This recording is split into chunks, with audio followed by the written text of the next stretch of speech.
Welcome back to the Kith podcast. It's me and somebody new, Carly. Say hi. Hi. So we're going to be podcasts, not fan fiction on the podcast. I have four. Okay, let's let's diggity dong do it. 3, 2, 1. Ta-da! Okay. So here's our first one. It's Roblox Heroes at the beginning of a hero.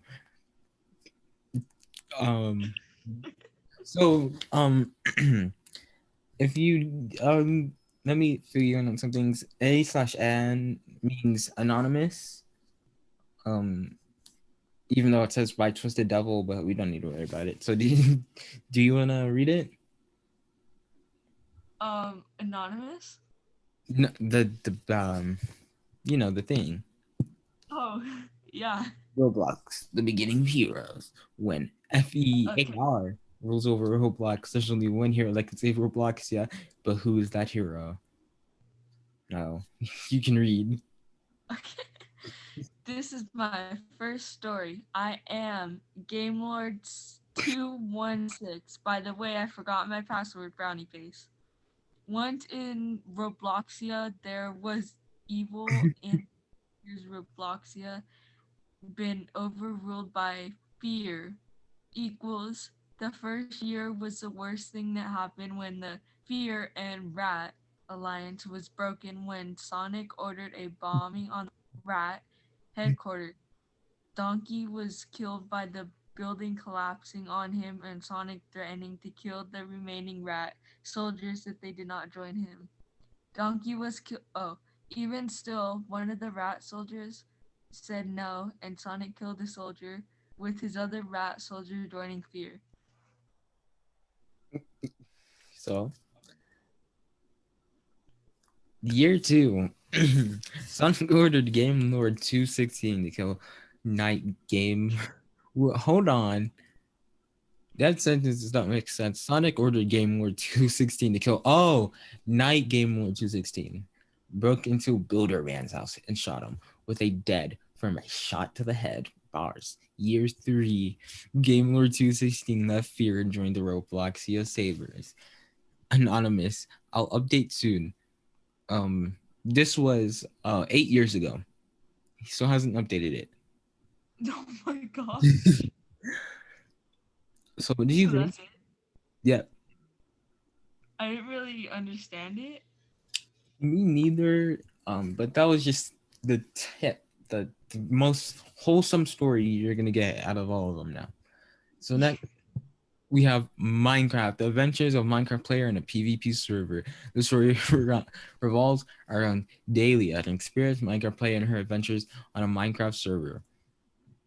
So this one, I think is either the longest or second longest one of the rest of them. So day one, everyone was alerted when she joined the server. The supplies from the server were sent to her as a welcome to the server. One of the crates had 128 pieces of cooked beef, and one had armor, sword, and bow with arrows. The server leaders gave a warm welcome, and each player showed him around. That's a dude? Hold on. The server leaders gave her a warm welcome. Another player showed him around. What the heck? Anyways, after minutes of them talking, she introduced her name to her. The people do not know how to write sentences. Her name's Karen. True. The player said, "I appreciate your kindness. Thanks for showing me around, Karen." Dahlia replied. Karen said she has to go. It's getting pretty late for her. Dahlia was on her own now. Knowing how the server works and the status of the economy, she was thinking of a plan how she would run through the wilderness. The spawn point's border was full of players waiting for people that they can kill. Should I do a girl voice? No, you should do the girl voice. No, I sound like a man. Just do a girl voice. I can't do a girl voice. I should run past east of the spawn. There are only a few people there, but what happens when I get caught? She thought to herself. That's your line, huh? Yeah, she thought. Yeah, you just take the quotes. She thought to herself. Next line. Wait, where are we? Screw it. Oh, screw it. I'll just run past. There are potions at shop. I'll just buy one. She answered to herself as she proceeds to buy a speed pot. Okay, so in Minecraft community, we don't say potion, we say speed pot, and that's what I'm gonna do because I'm a pro Minecraft gamer boy. She proceeds to buy a speed pot. Something caught her eye. There's people at that pillar throwing diamonds and golden apples. I should get some of that so I could sell them. Then I'll get more money to buy needed stuff. Say hee hee.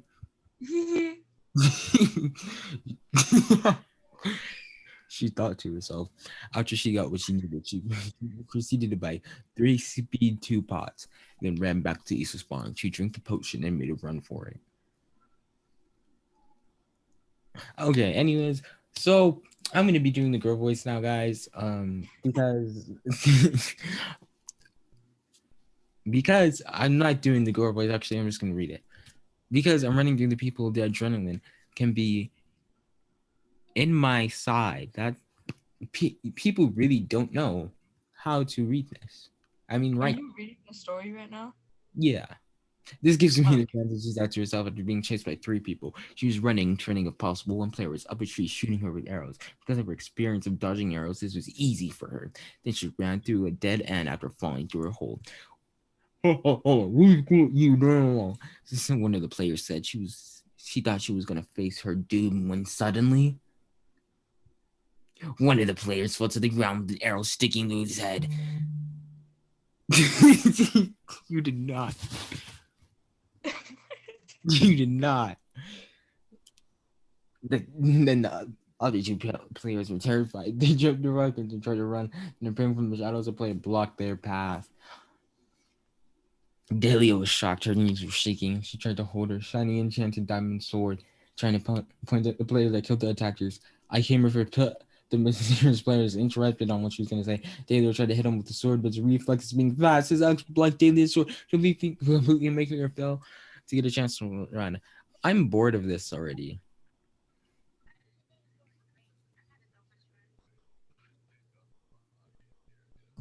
Why'd you record? What?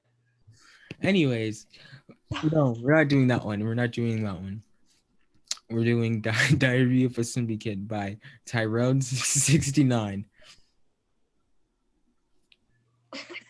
Um, so, would you like to start this one?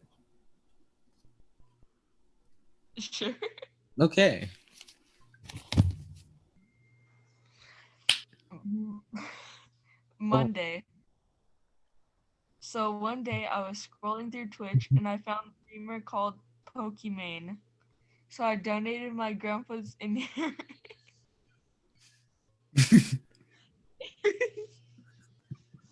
I don't even know how to pronounce that word. So I donated my grandpa's inheritance to her, and she didn't even say my name.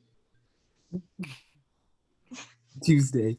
So my mommy found out that I got the visa and she told me that was a disappointment and a freaking simp. So I got my pocket knife and stabbed her 69 times. So then I took her visa and donated $6,969 to Pokimane.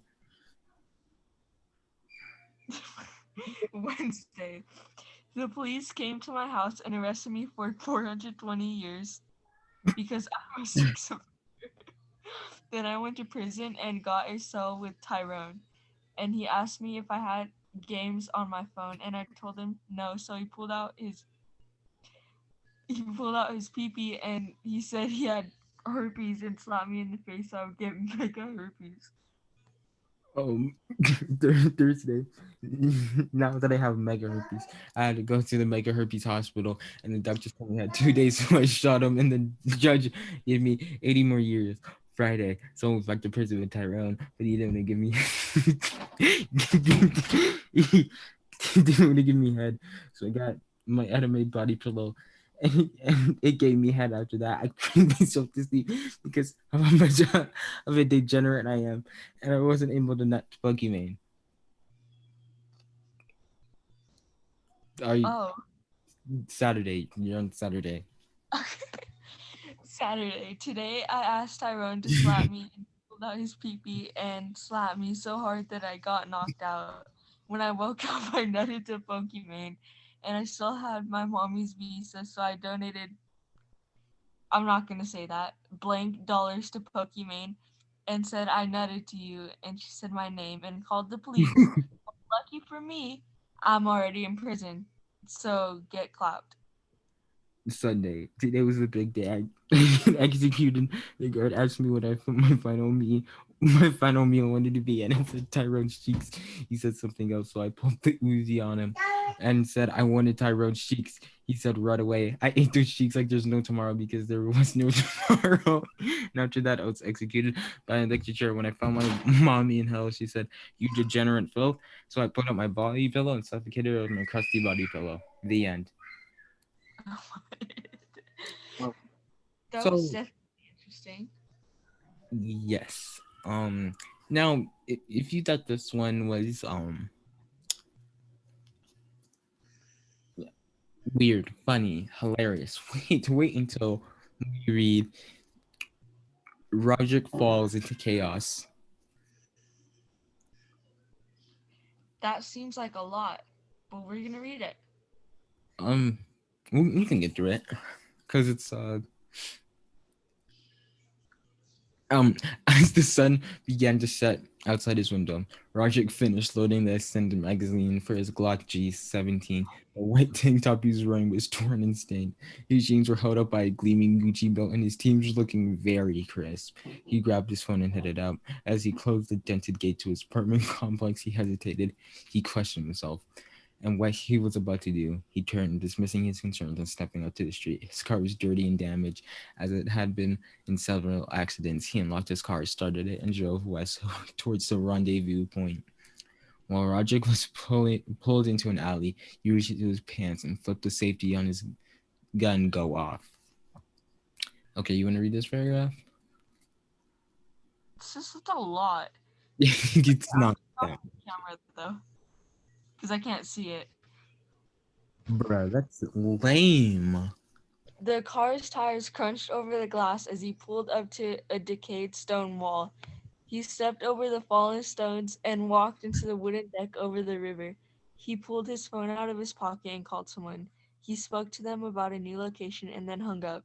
He stopped, looked at the dark water, then he cracked the phone over his knee, breaking it. He chucked the phone into the river and walked further down the deck to a set of stairs that led to a small beach below. Oh my gosh.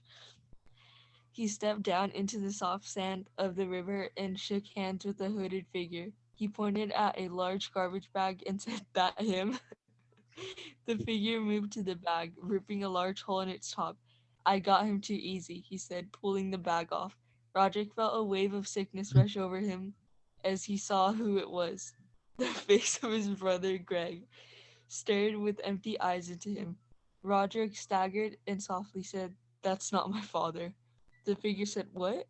That's not my father, you bastard." The figure stepped back as Roderick's sickness overcame him. He vomited and stood doubled over the sand. "Well, it can't be that bad, huh?" the man said. Roderick's anger bubbled to the surface as he whipped the gun out of his pants and shot the man in the chest 8 times. As the man struggled to breathe on the ground, Roderick walked to him and stomped his chest in. The man's eyes started to mist over as Roderick shot him in the face 2 more times. The eyes of his brother continued to stare steamingly through him. Roderick walked back up the stairs to his car. He slid his gun back into the belt and grabbed a cracked iPhone from the center console of the dashboard. He called another person and asked if they had Xanax. Is that what it is? Mhm. Xanax in stock. The person answered and Roger hung up, starting the car and reversing out of the parking lot. Roger, Roger's battered car pulled through the fence gate and drove into a blue carport. A tall man from inside a nearby house handed him a small orange bottle. Roderick let the man walk away from the car before opening the door, violently attacking the man.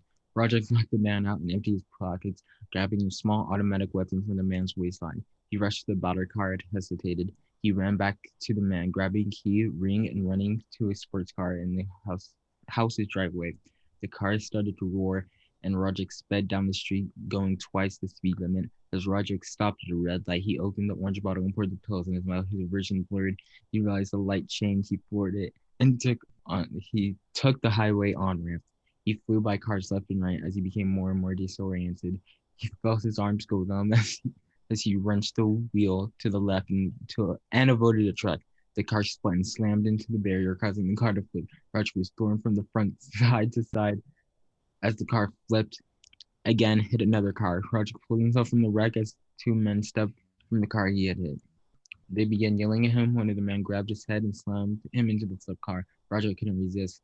The other man produced a small, large bat. He struck Roderick in the ribs.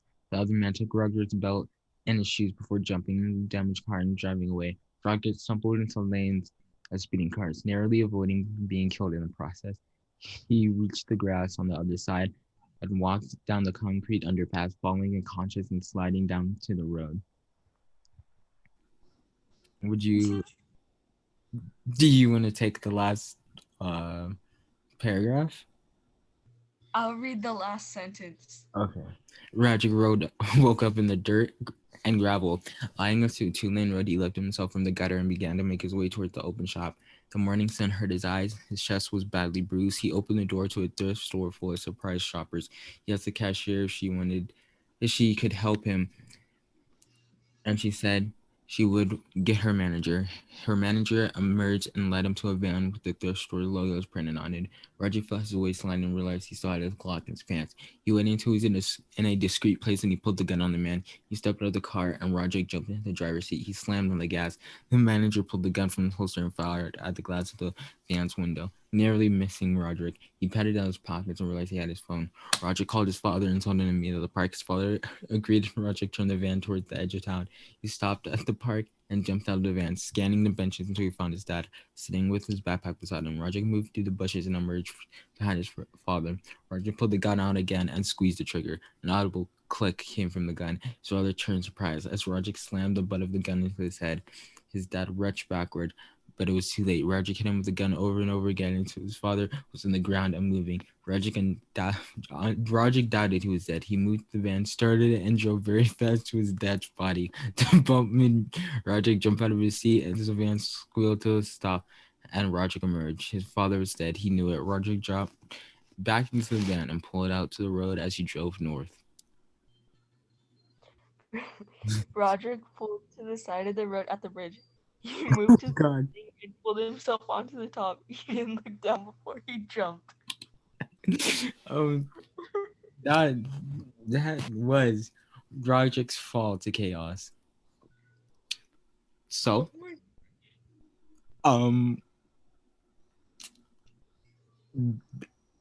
that was interesting. For sure. So, Was that the last story? yep. Which one was your favorite? I would say the one before this. The one where Roderick gets arrested and is in a cell with Tyrone. What? The one where Greg gets arrested and he's in the cell with Tyrone. Yes. Nice. Now, as it turns out, I actually have another surprise. Oh no. We are going to be writing a fan fiction ourselves.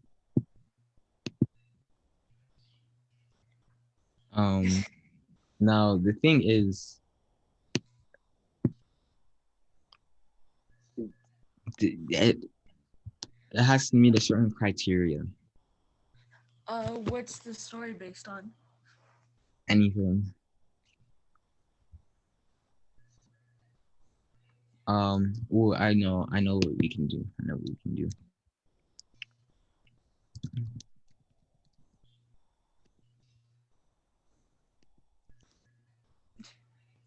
Hmm.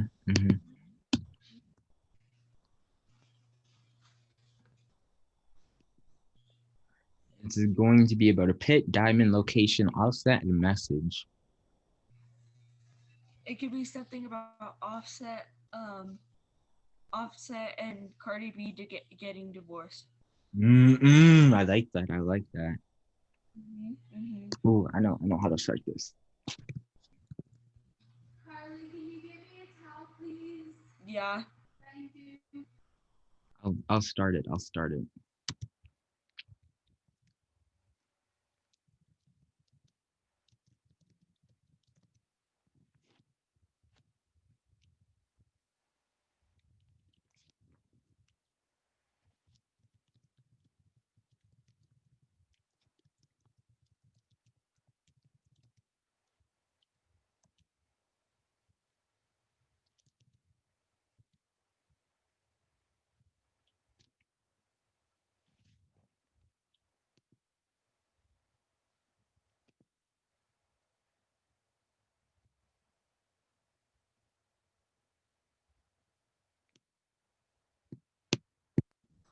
I'm back and better than ever.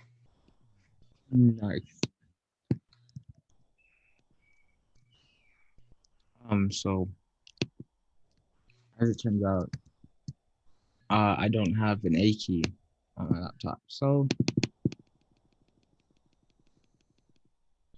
I think that's good enough. And then we hit that You don't have an button. A key? No. The A's just missing? No. Yes. Um, Beach. Three. Page,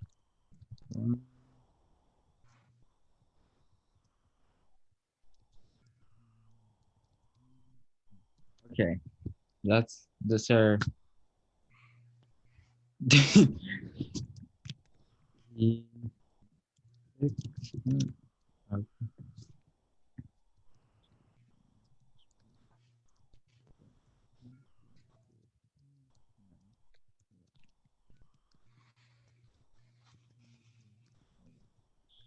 What time? She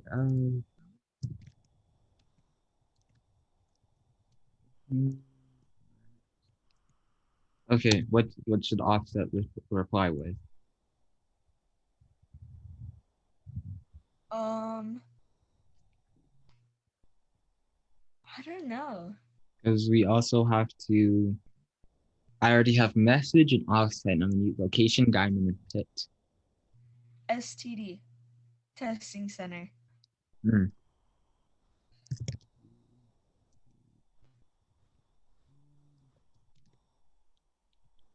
Oops.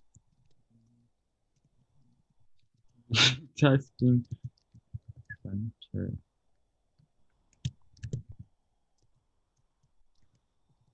What? Testing center. Ooh, wrong one.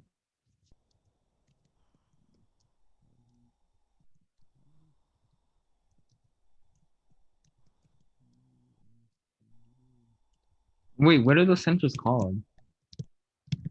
What? Ashley, the center.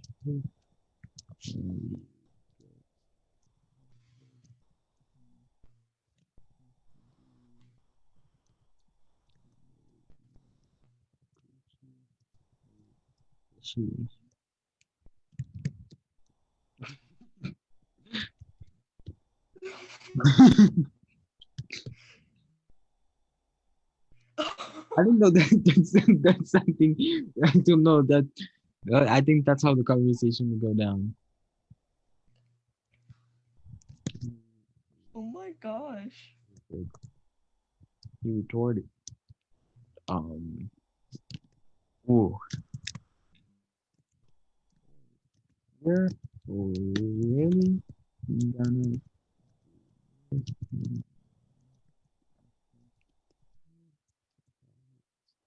Wow, I can not spell.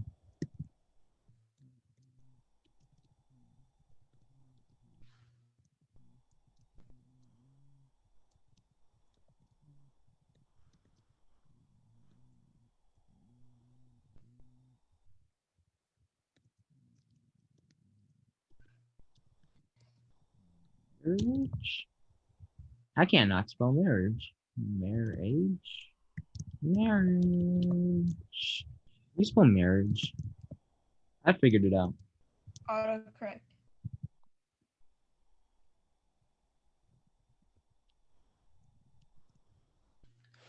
Bro, I'm so tired.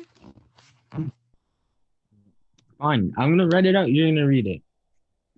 That's actually, you know what I'm gonna do? What are you gonna do? I'm going to. What line?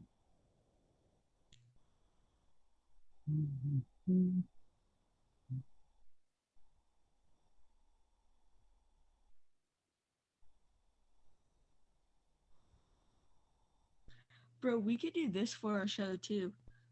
Huh.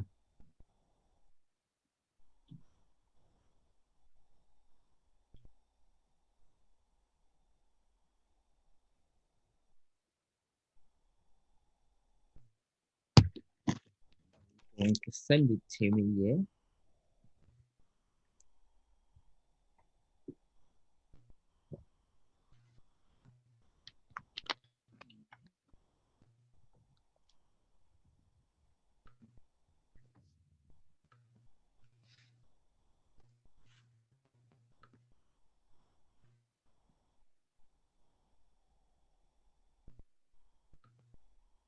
Oh wow, put that in.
Ooh, I did not mean to do that one.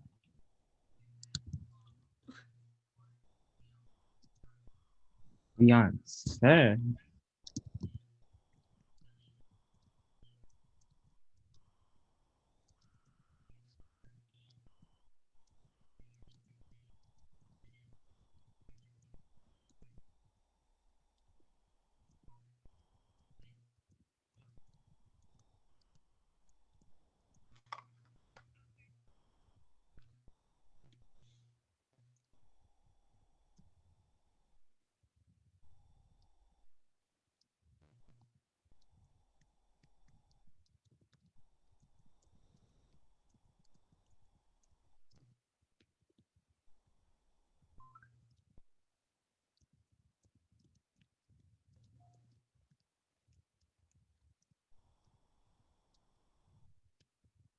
Beach.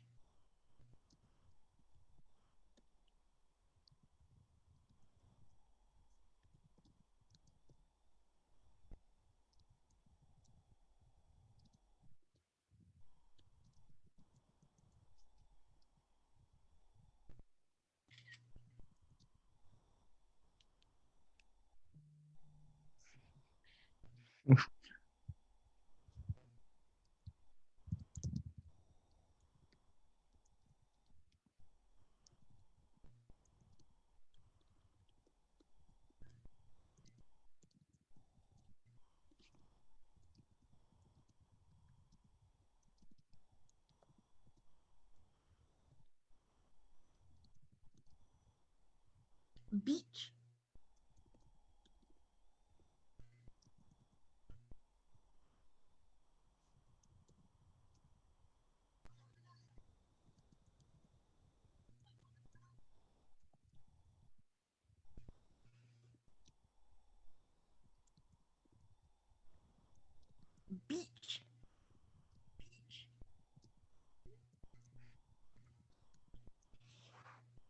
Okay, I finished the story.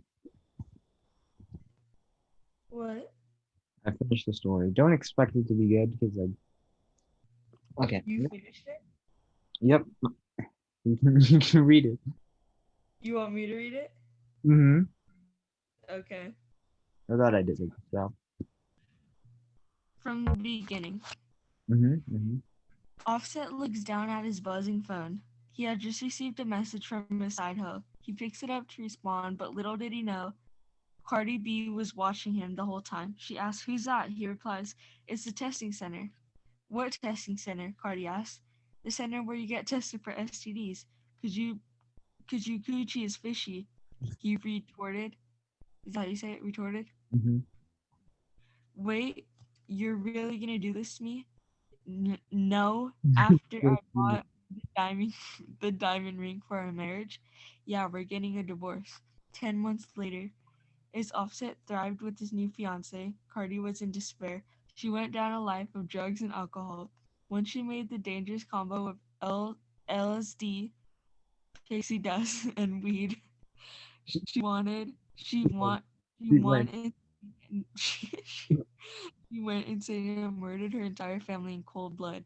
Once in once in prison, she she dug a 50-foot pit and jumped into shattering all her bones, becoming a cripple. That's. I think. I think my fan fiction. Ooh, I think it could be a title. I had a seizure. That's nice.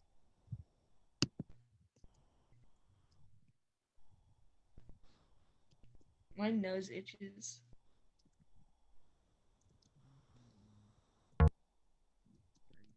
That's the story. On site. On site. Bar DC. Oh my god. I Are you think still on mine the takes it podcast? as the best fan fiction. Are you still doing your podcast? Not anymore. I just ended it. Wait. I love how there's just like 5 minutes of us doing just like no talk. um.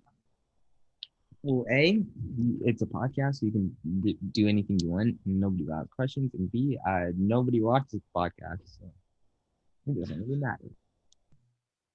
Nice. Mm-hmm. Mm-hmm.